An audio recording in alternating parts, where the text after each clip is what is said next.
Welcome to the Good Word, y'all. I'm your host, Vincent Goodwill. We are here on the Ball Don't Lie Network. Get us wherever you are getting your podcast. We are also on YouTube, where you can see the lovely face of one of my favorite people. She just had Christmas on draft night, and that's the great Krysten Peek, the host of On the Clock with Krysten Peek, and a great representative of the great state of Utah. How you doing, KP? I'm fantastic. I am in that great state. It's a beautiful sunny day, hanging out with, my dog Gary.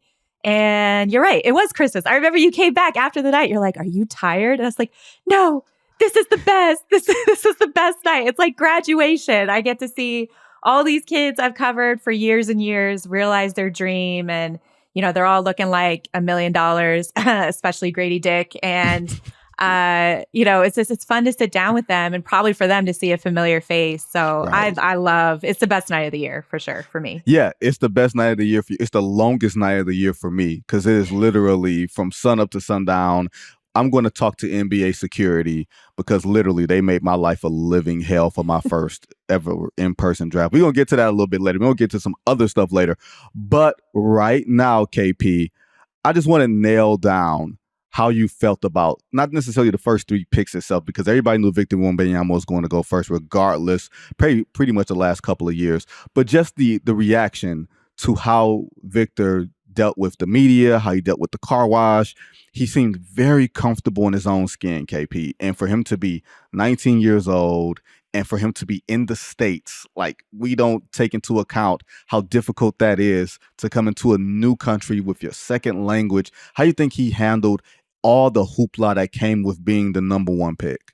Honestly, Vinny, we saw it in his press conference leading up to the draft, just how he walked in. The first thing he said was, "Good morning. How are you guys? Like, how is everyone?" And he's like, look, I don't want to just be the best that I can be on the court. I want to be the best with the media. I want to be the best off the court. And that's the way he conducted himself the entire night. By the time he got to us, little old Yahoo Sports, after spending probably an hour plus on the floor doing his press conference, hitting every major media outlet, plus doing French media, he looked exhausted and he still sat down, was gracious, gave us, 3 or 4 minutes. And, just dealing with everything that he had leading up to that. I remember the day of the draft, I'm in the lobby of the hotel and I was staying where all the players were staying. And one of his agents said, at 1 a.m., I got a phone call from Victor and he said, fans are knocking on my door. They found my room. And so at 1 a.m., they had to, escort the fans out and switch his room.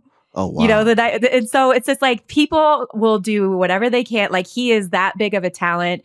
And I think fans, are doing whatever they can to try to either get an autograph or a picture or anything from him. And he's handling it so well. Like, and I said this in October when we all saw him in Las Vegas.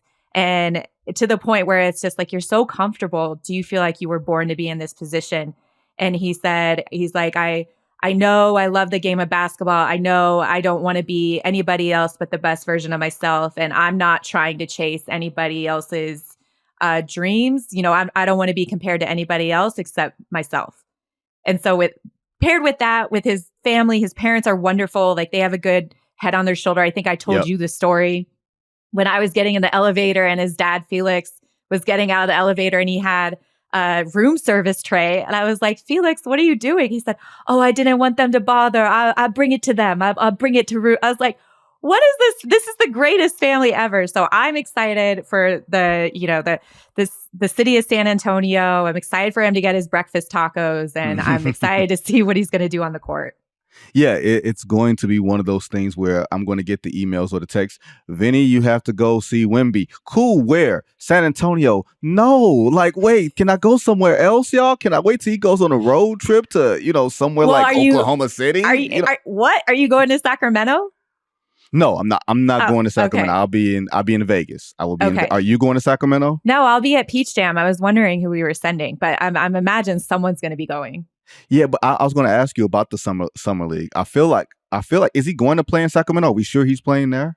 I'm almost certain, just because I talked to Brandon Miller and his family, and he's obvious playing. So I think Wemby versus Brandon 1 versus 2, even though I think a lot of us would rather it be Victor versus Scoot 3.0.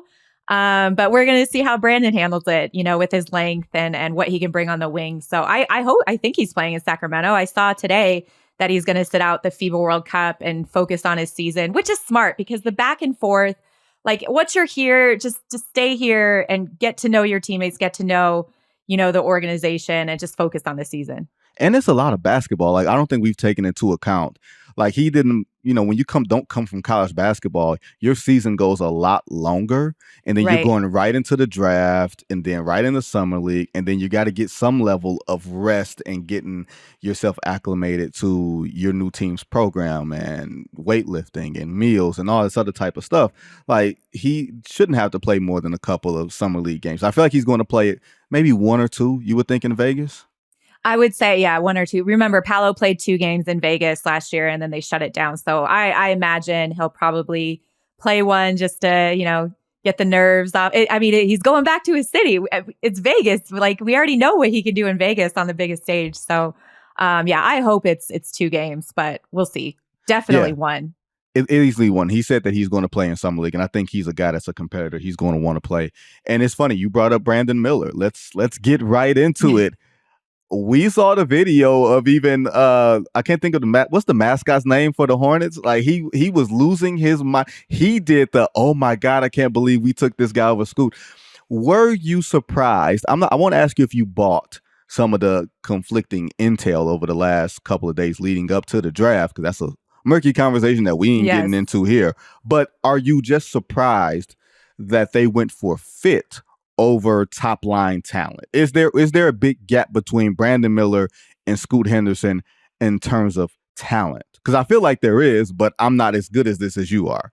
Right. And there is, but it's hard to compare, right? Because we saw what Scoot did in the G League, dominating there. Some players, 10, 15 years older than him. And he was so comfortable. Like he said to me in December when I saw him, I'm like, how are you dealing with this? Are you ready for the draft? Are you ready? Do you just want this to be? He's like, I am ready to be in the league. Like I'm so ready just to like be done with the G League. I want to go play against the big dogs, And he did everything that, all the criticism for Scoot is, oh, your outside shot isn't that great. Well, look, I'll go get in the gym with Steph Curry and I'll work out with him and he can be my mentor. So it's like every criticism that Scoot hit, he's like, no. I'm going to turn that into a positive. Like you guys are saying I have a weak outside shot.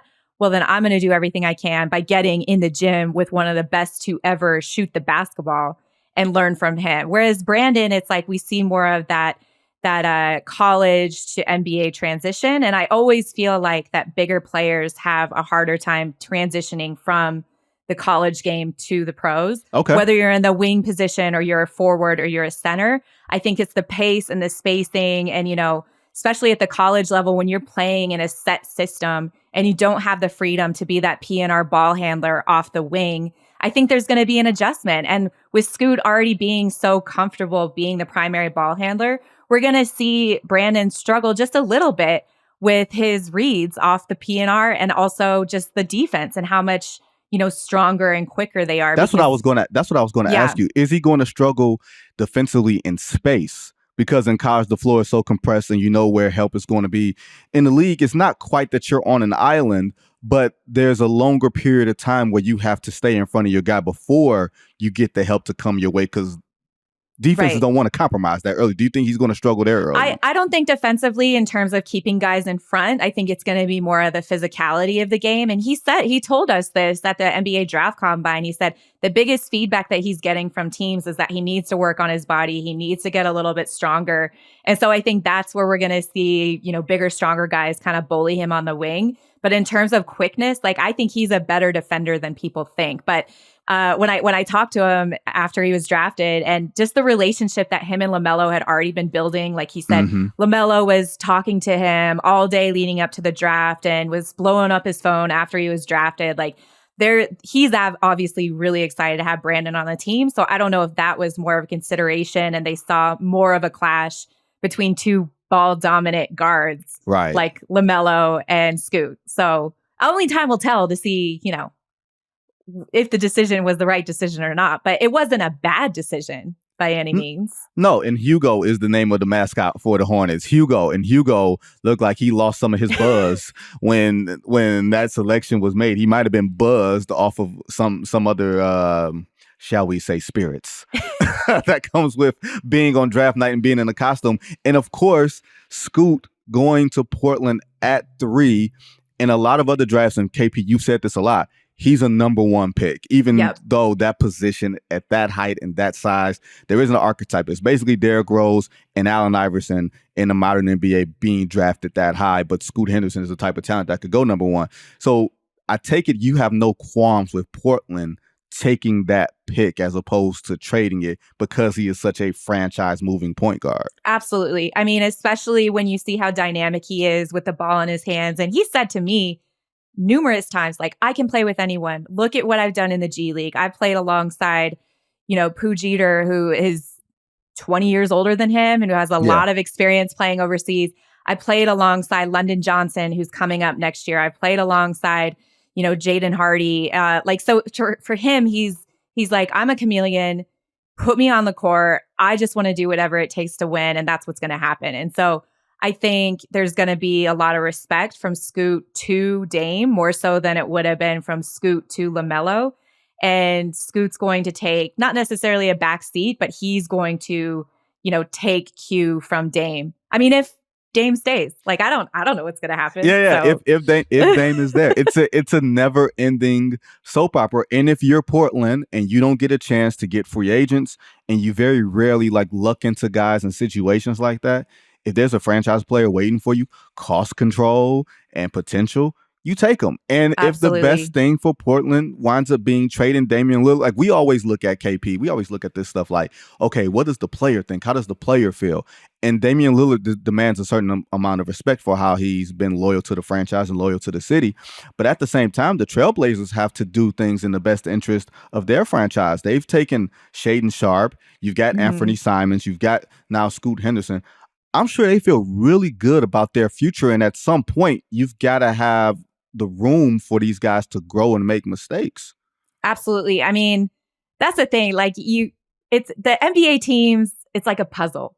And we all saw how Denver was super patient with developing their players. They were patient through injuries with Jamal and Michael Porter Jr., and so you see them, I look at Portland and I see them take a piece of that puzzle like Scoot Henderson, and I have zero doubts that it's going to crash and burn because of the type of player he is and what he's done leading up to this point. Like this dude, he became the first 2-year player in the G League to sign a reportedly $1 million contract at 16.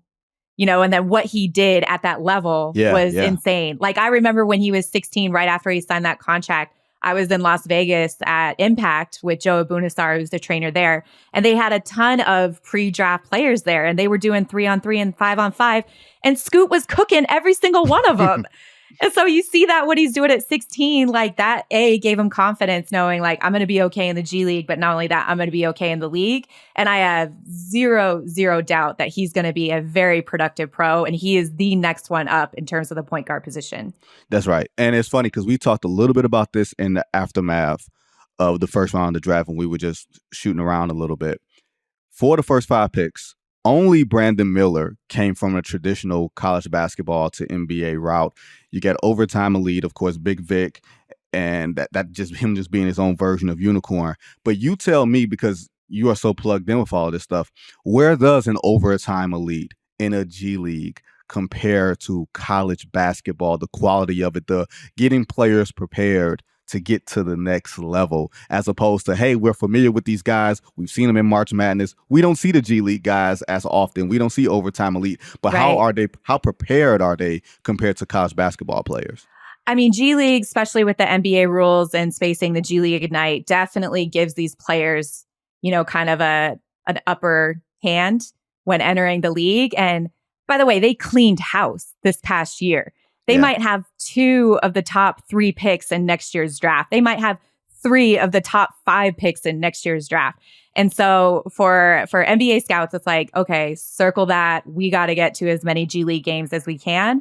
And for overtime elite, I mean, they're always going to get guys too, because they have incredible facilities, they have great training staff, and even though the competition in season isn't as great as like the college level or even the G League Ignite, they're making moves to position these guys to get other top competition, whether that's a trip to Europe. I went over and I saw Overtime Elite in Serbia and Spain. And then also they had exhibition games against, the Adelaide 36ers from the NBL. So they're doing things as well, trying to get these players as much competition as possible. I don't think it's ever going to be an obsolete road for these elite players not to go the college direction. Like, we're never going to see every single top kid either pick the G League Ignite or Overtime Elite, because some of these players, I asked one of the top players in the incoming sophomore class. I know that's a little early, but that's as soon as I'm talking to them. Yeah. But I asked this kid, I said, "Are you exploring the professional route, AJ DeBonsta?" And he said, "No, I promised my mother that I would play 1 year in college." And so that's where there's always going to be those college players that either choose those blue blood programs or, the Power 5 programs that are going to be top players. Now, here's the question, and I wasn't thinking about this. I had thought about this, but I hadn't thought about this, so we didn't put it in the rundown. Does college basketball need to morph a little bit more? Because, KP, I feel like there is still value, in a player being on a college campus with his peers for at least a year, just to get not just a college experience to make me feel good, but the college experience for himself, to work out some, I want to say immaturity, but just to get some life experience, to go to class and everything else. But the basketball, I feel like that's where the coaches are controlling it so much.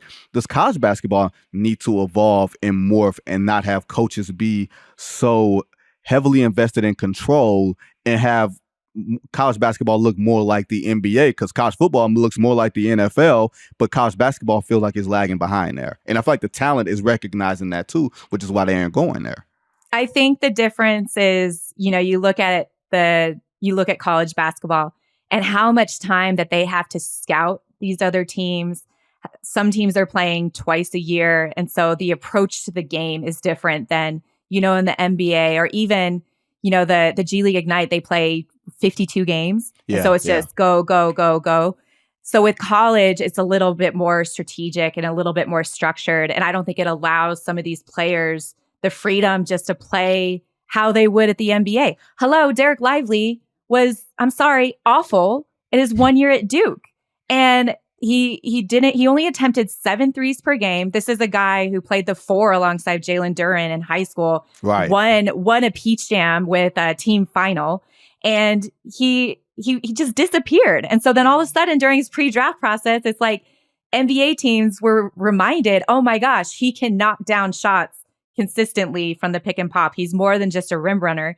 And that's why we saw him, he was drafted 12, but ended up at 10 to the Mavericks. Mm-hmm. So it's so funny to see, how different, especially for bigs, the NBA game is compared to the college game.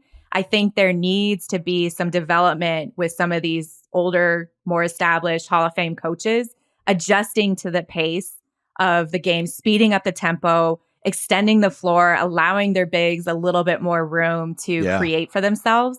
Otherwise, if Derek Lively hadn't had the pro day he had and hadn't shot the ball as well as he had, you would never know. We would have never known, and he would have not been a lottery pick. So that's like my main thing. And I'll say one more thing on this, but NIL has really helped the college game in the sense where we saw close to 150, 160 players opt out of the draft to return to college basketball. And a lot of it had to do with, the next 2 draft classes are considered significantly weaker than this draft class in terms of one and done talent, but also NIL opportunities. Like you might be a fringe mid-second round pick and you're going to get on a 2-way. But if you come back to this Power 5 SEC school, you can make X amount of money in NIL. So I think that's really helping, kind of slow some of the decision making down for some of these kids that just think, no, I need to be in the NBA. I need to be in the NBA. Right. And it's funny that you brought up the next 2 drafts. And we're going to get into a little bit of that, but I want to still stick with this recent draft from this standpoint. KP, I thought it was going to be a lot more trades, a lot more willing and dealing, especially with free agency approaching. Does that point to, you think, maybe the quality and the depth of this draft being better than what people thought, where people wanted to sort of hold their water, keep the draft picks, and figure, some things out on the back end. Remember, these draft picks, the salaries are slotted. You don't have to worry about paying them exorbitant amounts for a few years, and you can let them grow and develop. Did you feel like this draft was stronger than people wanted to give it credit for after you got out of the top 3 or top 5? Absolutely. I mean, there was so much talent and so much value in those picks. Like Ahmed and Asar Thompson, I tweeted this after the draft. I don't think people realize how good they're going to be. Like those two are wired so differently. And I think they're going to surprise a lot of people, especially in the situations that they're in. They're very serious. Yes. I They're know. very I know serious. you met them for the first time, right? Yes. They're very serious. And I don't mean that in a bad way, but they're smart. Like I saw Ahmed Thompson, like someone was quizzing him on what player was drafted earlier. And I was like, wait, like he was like Dame Lillard or Steph Curry. I'm like, wait, which one went 6, which one went 7? Like different years, different drafts. And I was like, and he was nailing all of them like that. He's like a prodigy. I know. Well, what you don't understand about Ahmed and Asar is like they were kind of on their island, an island of themselves coming in through this process. And I remember both of them telling me a story about, they were at an AAU tournament when they were 10 years old and their dad was filming their games on an iPad. And as soon as they got in the car to go to drive the 3 hours back home, the dad handed them the iPad. He's like, you need to watch film. And it became like ingrained in them to the point where after every single game, they're like, we got to watch film. We got to watch film. So they're always looking to see what are the pockets, what are the holes in my game right now? How can I get better? And just like, Scoot Henderson got in the gym with Steph Curry, this pre-draft process, Ahmed and Asar worked out with his shooting coach last summer. So they are always proactively trying to get better. So there's value in that. I think Anthony Black is going to be a great point guard. That was a huge get for Orlando. Jarris Walker, complete unit. And just his personality. I already know him and like Tyrese Halliburton are going to be like best friends, and Bilal Coulibaly. This is a kid that grew 6 inches in the last 2 years and is already 6'8" with a 7'3" wingspan and only 18 years old. Like he could still be growing and we don't know it, and so I think there's a lot of value. I thought the Jazz would have made a play to package their picks to try to get up to 5 to take Anthony Black. That obviously didn't happen. They ended up with Taylor Hendricks and Keontae George. But I always think these crazy trades are going to happen. And then it ends up being like a pretty chalk year. Yeah. Which I'm fine with. But I don't know. It's always fun to speculate leading up to it. And then to see how everybody's picks fall is always fun too. Because there's always those surprises as well. I was going to ask you, was the Coulibaly pick from Washington, was that the biggest surprise for you in the Mavs sort of remake on the fly and getting Derek Lively? Was that sort of the most surprising thing to you to come out of draft night? Well, I don't know, because if you look back at any of the mock drafts, I was the only one that had Coulibaly going to Washington. So I may or may not have heard about possibly a secret workout that took place that Monday before the draft in Washington. Maybe. We don't know if it's true. We don't know. Secrets in Washington? That never happens, KP. No, so I knew he was going to be at play at 8. I definitely knew he was going to be at play at 9 for the Jazz. And then you throw in, what's going to happen with Cam Whitmore. Right. I thought maybe Washington would have been, they would have been tempted to take him at 8 as well. But obviously, Bilal going 8 wasn't that surprising. I knew Dallas, wanted to add some defensive presence and a rim runner. So I knew Derek was at play. I think 11, when Orlando took Jet Howard that high, was very surprising, because I think for a lot of us in this draft analyst space, we had him a lot lower in the first round, or I guess a lot higher in the like late teens to mid 20s is what we saw him. So for him to sneak up into the lottery, I was really happy for him to see that. And you always just, he's a great shooter, but you're like, okay, what else did he show in the interview and in the workouts that really solidified him as a lottery pick? I'm very curious to see like him, because he sounds like his dad. Like when I was listening to him talk, I was like, wait, he sounds like Juwan talks with his teeth. You know what I mean? And I don't say it in a bad way. Like 50 Cent talks with his teeth. Like I was like, wait, he sounds like his dad. And I wonder how much the pedigree comes into it. I wonder how much Michigan putting out pros recently since Juwan has gotten there sort of helps elevate, their own sort of, their own pedigree as opposed to what they were or were not able to produce in the college basketball season. Like, because Michigan was really disappointing this year, and you had 2 lottery picks. Very rarely do you get 2 lottery picks on a team that didn't even make the tournament. So I was very curious to see how those 2 guys would turn out in the pre-draft workouts and how much the workouts helped versus how much people looked at the film and said, okay, why didn't we see this during the season? Right. Exactly. I mean, and that's the thing. Like, you look at, Kobe he's a Kobe Buffkin, the guard. Kobe Buffkin. He's a young sophomore. He didn't play a lot last year. So this was truly his first season where he had kind of like the ball in his hands. And the way he was creating for Jet, I think made Jet a better shooter. And so I think a lot of teams, were they were trying to read it like, okay, no, is he this great of a shooter, or is it the creation that Kobe's getting? So that's why we saw Kobe rise up, and then teams start to question, how good of a shooter off the dribble is Jet, because I've seen him do it all. Like, I've known this kid since he was 14. We had a really sweet moment where he almost cried in my arms, like when he came back for the interview. Because he's like, KP, you're like an auntie to me. And because I've been in the gym with the kid since he was 14, like trying to make a Team USA team. And I gave him encouraging words when he wasn't a McDonald's All-American. And, you grow up wanting these kids to succeed. And so to have them have that moment, I was really happy for him. But, only time will tell. Summer League's a couple short weeks away. I guess we'll find out. Yes, we will start. We'll get to start. And the last one I want to get to you on. Jaime Jaquez. Yes. My Heat culture. He's got the mustache. He almost looks like he could play Pat Riley in HBO's version of Winning Time, pretty much with that stash.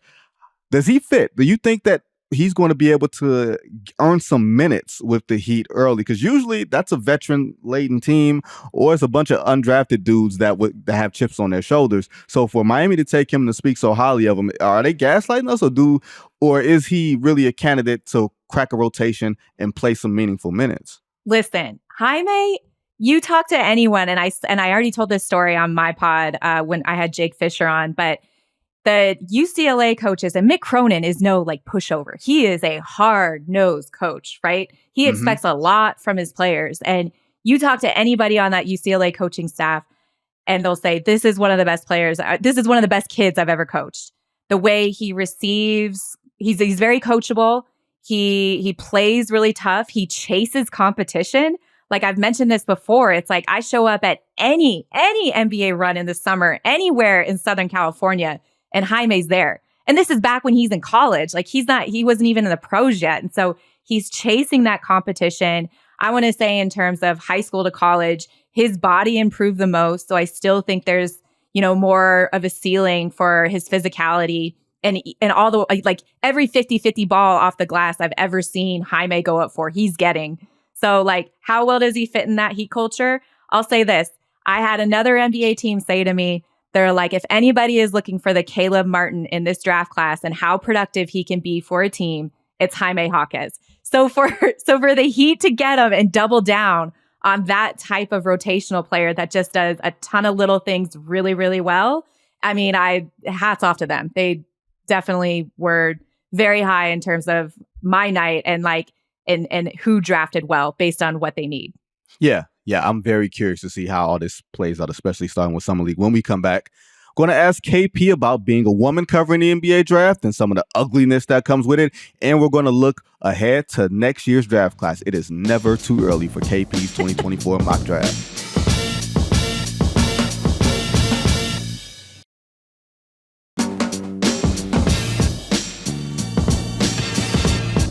Welcome back to The Good Word with Goodwill. KP, going to get into a little bit of a spicy topic that shouldn't be so spicy. You are a woman that is one of the most credible draft analysts, one of the foremost draft analysts in this business, and you stay in gyms, and yet on draft night, it feels like all of the ugliness comes out on Twitter or Instagram, whether it's to Malika Andrews or Monica McNutt or Andrea Carter, who gave this really great joke to JJ Redick, and people took it literally. I don't know. Like, here's the thing, and you've talked about the Brandon Miller situation. We've talked about this offline, for months now.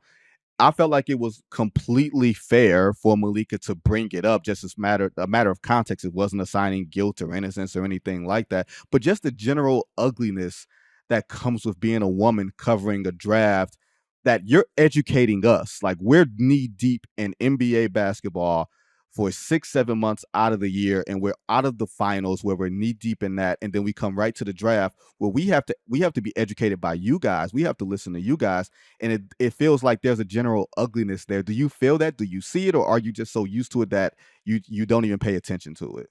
I will say this. I mean, obviously I was in the back, conducting interviews, so I didn't get a chance to watch the broadcast. I did, however, see some tweets from NBA Twitter, and through all that, I feel like Malika does a phenomenal job professionally every time, and it's her due diligence. She's a reporter. She's covering the draft. Brandon Miller is the number 2 draft pick. People that are tuning in for the first time, they're rightfully so. Like, they should know what happened, and just as I mentioned, right? And so, and then also with the JJ Reddick comment, the fact that JJ had to then turn around and defend her, saying it was a joke, where, like, when I saw it, I clearly felt like it was in a joking manner. Right. Do you know what I mean? So yeah, it's like tongue in cheek. She kind of did it with like a wink sort of look on her face. Like, it was very clearly sarcasm. You know what I mean? Yeah. But and on the other side, it's like the reason why I make a point to stay in the gym as much as I do, whether that's like at the high school level, the college level, at summer league, where I try to, get eyes on these kids as best as possible, is because I do recognize that there is a stigma of being a female in this space, in the basketball world. And like, what I need to know, whatever I'm saying is, completely true to what I believe in terms of a player. If I'm scouting them, if I'm saying something, just like we were talking about Jet Howard, I've seen him be effective shooter on and off the dribble, right? So I need to be in the gym as much as possible. And I think that's really helped in the case. But it hasn't happened overnight. It's taken many, many years for people then to be like, okay, she's credible. Right. She knows what she's talking about. She has relationships with these players, and for me, it's just like, I strictly try to just stick to basketball. I stay in the gym. If people want to say what they want to say in my mentions, guess what? I don't have my mentions on. So talk that talk. Like, I'm not reading it. I'm not losing sleep over it. I love my job, and I'm hopefully like trying to blaze that trail for other women to come up in this space, because Absolutely. there are a lot of great basketball minds in the world that are female, and they just don't have the platform yet to voice it. Yeah, and you said you don't pay attention to your mentions. I wish I had that level of grace. I watch, like, I don't respond to everything. Like, I've gotten a lot better over the past few years, but I see everything. I see mostly everything. Okay, can I tell you, this is when I know it's bad. Okay. Is because I don't ever read any of my mentions, but my mother, bless her, your mama's on Twitter? She gets on Twitter. Yeah, she only follows like 6 people, and I'm one of them. It's like me, my brother, who's like a pastor in the packaging business world, and probably like Good Morning America, and Kelly Ripa from whatever the show she has.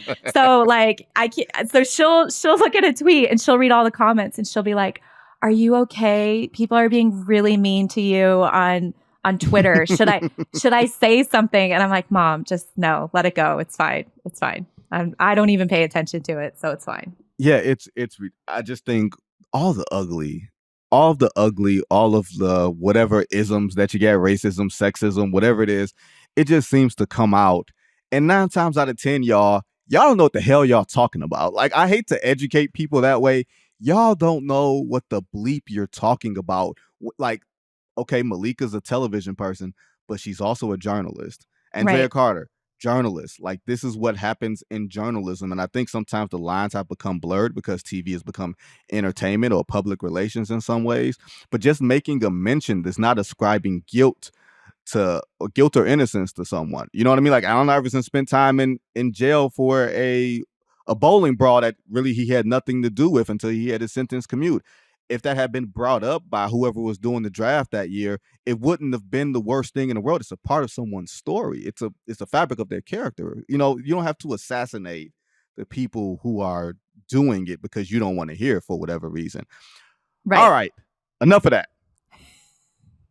2024 mock draft, KP. For one, before we get into all these names that I can't pronounce yet, USC, of course, has Bronny James. Yep. Isaiah Collier is joining him there.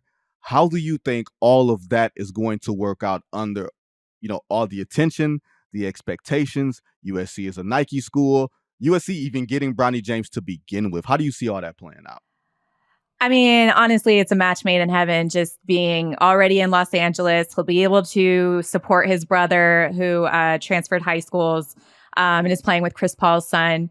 We're talking about Bryce James. But, you know, you got Bron still playing for the Lakers. I think the hottest ticket in town is going to be at USC, to be honest, for basketball fans, because I saw it's like this ripple effect of at the McDonald's game and Nike Hoop Summit. When you have Bronny on the court and you have Bron on the sidelines, people want to come and see that. They want to see the son and father interact on the sidelines. They want it because Bron can't help himself. And, you know, I'm here for it. I love it. Like, he not only coaches Bronny on the sideline, but he'll pull other players, you know, from the team and give them pointers. Or if somebody else on the other team wants to chirp at Bron, like, he'll chirp back. Like, I'm here for it. So I understand as fans, they want to see that, right?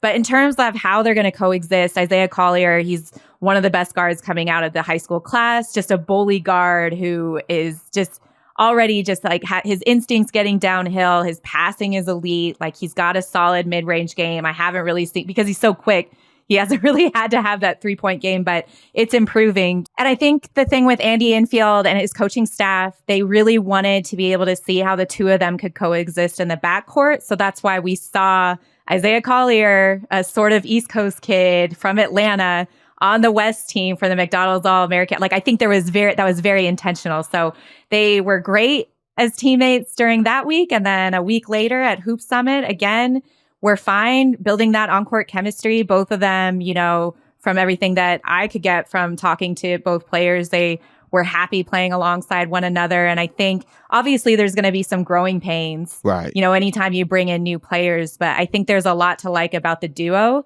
And, you know, in terms of a connector, right? He's more of a connector offensively, right? I would say he's definitely more of a shooter for sure. Not necessarily as good of a playmaker as Isaiah is, and also Boogie Ellis, who's coming back, but athletic as anything else. Like, he definitely got dad's genes there. And I don't think we don't talk enough about Bronny James's defense and what he can do in terms of his on ball, the way he's like anticipating when a player is going to try to turn the corner. And also, I mean, coming off the weak side for blocks, like, he's so athletic. He can pin that ball on the backboard like anytime. And so I think it's going to be really fun. And I think both of them have what it takes maturity wise to deal with the pressure that's going to come and all the eyeballs and the attention. So I'll be there for the first game in Vegas, Kansas State. I think it's November 6th. I don't know why I already know that. And then also they're doing an overseas trip to Greece and Croatia. And I looked at the dates, and lo and behold, I'll be in Croatia during that time. Just happen to be there. So I'll probably get shockingly. I seriously booked this vacation to Croatia, and then I'm looking at the overseas trips, and I was like, of course USC would be there. Of course I would book a trip to Croatia, and basketball would just happen to be there. Like, don't let basketball follow you. Take your vacation and enjoy your vacation, okay? I will. Yes, for sure. Okay, good. Now, since we talked to USC and we talked Bronny, let's get into the 2024 draft because it's never too early. Right. KP, just tell me about these guys' names who I can't pronounce just yet. Okay, so what you have to understand is, like you mentioned at the top of the show, is that this year we knew it was going to be Victor Wembanyama 1 for probably the last 2 years. Ever since we saw what he did at the FIBA U19 World Cup, playing 2 years up. And, you know, he had 8 blocks against Chet Holmgren.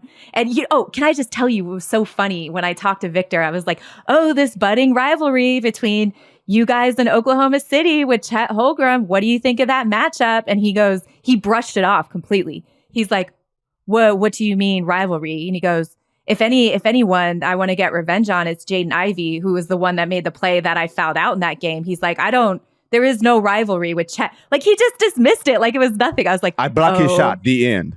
I am here for this, all of this. But anyway, so yeah, we've known that he was going to be number one. This upcoming year, it's a wide open race. I mean, we got Matas Buzelis, who's going to be at the G League Ignite. He was a McDonald's All-American out of Sunrise Academy, like a 6'9", 6'10", super bouncy point guard who during this pre-draft process was in the gym with NBA trainer Chris Brigley, Carmelo Anthony, Cam Whitmore, Cole Anthony. So he's already getting that experience. Then we got another Frenchman, 6'9" guard, only 17 years old, Zachary Richichet, who, you know, he's someone that has played against Victor. And so when I saw him at Nike Hoop Summit, he was just like, you don't know what's about to come to the NBA. Like, Victor is so good, but he is also super dynamic. I think I saw him hit 11 threes from the corner with a closeout in his face. So NBA guys are sitting there just like, okay, we see another one from France coming up. We're excited about that. And then the third one has to be Ron Holland, the Texas commit who decommitted super late and then signed with the G League Ignite after being one of the best players offensively and defensively at the McDonald's game and Nike Hoop Summit. So those are the three right now that are kind of at the race for the top. Well, you mentioned Richichet. Is there, I hope I pronounced that name right. Yes. Is there a French revolution coming to the NBA? Or is this just like a nice little notable blip? I think, you know, there's a lot of young talent coming up from Europe, France especially. And we saw Vinny this past week when Victor was talking about it, and he said he kind of gave a little dig to the way players are developed here in America, where he said, you know, at age 13 and 14, we're already playing against professionals. Yep. We're already getting that competition. And it's not just professionals in Europe. It's the players that can't make the NBA that still want to make money and come over. So they're sometimes playing against former NBA players at a very young age. And so, you know, Luka said it. He said, the basketball in Europe is so much harder than the NBA. And so, you know, you hear that once and now twice, and then you see what's coming up with Zachary, and you wonder if there's going to be another wave of talent. And by the way, how good is this French Olympic team going to be? Ooh, and the Olympics are in Paris. Like, is there going to be a better back or front court than Rudy Gobert and Victor Wembanyama? I mean, we could have an entire podcast about that. I've got so much to say about that. Nobody is scoring on those two. No. Nope. It's not happening. You might be able to punch Rudy in the chest, but you ain't gonna score on him. How about that? KB, before we go, any last people we should focus on, or do you want to talk Gradey Dick suit? Oh no, we have to talk about Gradey. Come on, have we not talked about Gradey yet? Okay, no. We have a whole year to talk about next year's draft class. We have to talk about Gradey. Yes, so I wasn't sure if he was going for Suge Knight or Bobby the Brain Heenan from the WWF. Like, the look and the confidence. It was not just the look, KP. It was the confidence that he had matching all of that. Like, he knew he was fly, and B, he thinks he's going to be really good. Yo, I expect nothing less from Gradey Dick. Like, I'm going to send you a TikTok that he made. It was Gradey. He put it on his TikTok. It was like, Gradey Dick's season highlights. And it was him messing around in the locker room, playing the fake drums with his hands with the Jayhawks mascot, him doing backflips, like jumping up and like hitting the ceiling tiles with his head, like just stupid stuff. And so you see that it'll make a lot of sense. But for Gradey, like when he sat down, I was like, Gradey, who made this? Like, I was thinking it was going to be whatever. Like, it looks like something I wore as like a little dancer, like a little girl in my dance recital. You know, I sent the picture to my sister. She's like, is this one of our costumes from when we were 5 years old? I'm like, I know. But Dolce & Gabbana made it. Yes, they did. Like, this is like an actual designer. And the inside, it wasn't a turtleneck. It was just this like insert. It was like a tank top. And so it was everything about it. At least he had a shirt on. Because some dudes who had on Facts. Suits without a shirt. I did not need to see your little scrawny ass chest. All right. Yes, I know, but I'm here for it. You know what I love the most is like when I look at Toronto, and I know Scotty Barnes really well off the court. Obviously, I know Gradey Dick very well, and like the two of them, you know, I just think it's gonna be very entertaining to see them and what the Raptors social media is going to do. Yeah. Oh, it's gonna be fun. It's gonna be fun. How KP, soon do you think Drake gets his jersey? Drake. Let me be nice. Drake will probably have that jersey very soon. See, y'all would not get me saying nothing bad about these soft dudes, man. I'm not, and the soft dudes not being Gradey Dick. I'm talking about Drake. Right. I will. Right. Yeah. Yes. I'm KP. I'm going to be nice. Okay. All right. I'm so proud of you. I know you should be. I'm maturing. There we go. That, y'all, is Krysten Peek, host of On the Clock with Krysten Peek on our Yahoo Ball Don't Lie network. She is at Krysten Peek, of course, with an E and then 2 E's. So that's how you will find her. And a Y. The random Y in my name is the thing that throws people off. Really? That makes all the sense in the world, though. Okay, we need to have this conversation offline. Name one other Krysten that you know has a Y in their name, other than Krysten Ritter, the actress from Breaking Bad. There's nobody else. There's a million ways to spell the name Krysten, though. I know. Okay. But I've never had someone say it's Krysten with an E and 2 E's. I've always had Krysten with a Y. Anyways, continue. Gotcha. That, y'all, is Krysten Peek. John Gennaro behind the glass. Thank you, sir. Don't forget, Evan and Ron are the guys that help us with the videos. They put them out on Twitter and Instagram. They have all the fun. We really, really appreciate it. Don't forget, also, Jake and Dan will be back with another episode of No Cap Room on Thursday to preview everything going on with free agency. You might see me on Monday. You might see me on Saturday, depending on how things go. Everybody, appreciate y'all. Don't forget to rate us and review us, and also view us on YouTube. Everybody be safe until next time.